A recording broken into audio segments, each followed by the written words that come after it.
Wow! Galing! Nahamon ako nito eh. Lumakas ang loob kong subukan pa ng ilang beses ang pagsampa sa skimboard. Nanonood ka ba? Noorin mo to!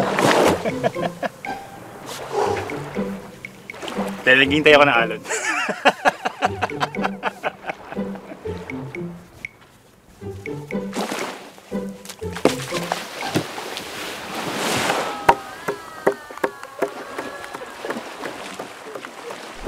I dedicate this run to my eyewitness family.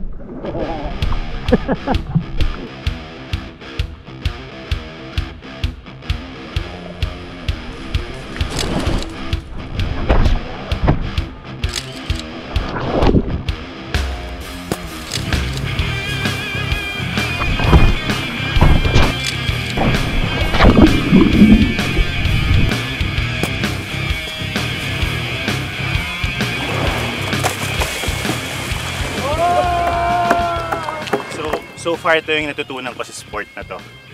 Una, mukhang di pa ako mag-competition anytime soon. Pangalawa, mahirap siya. Madali lang siyang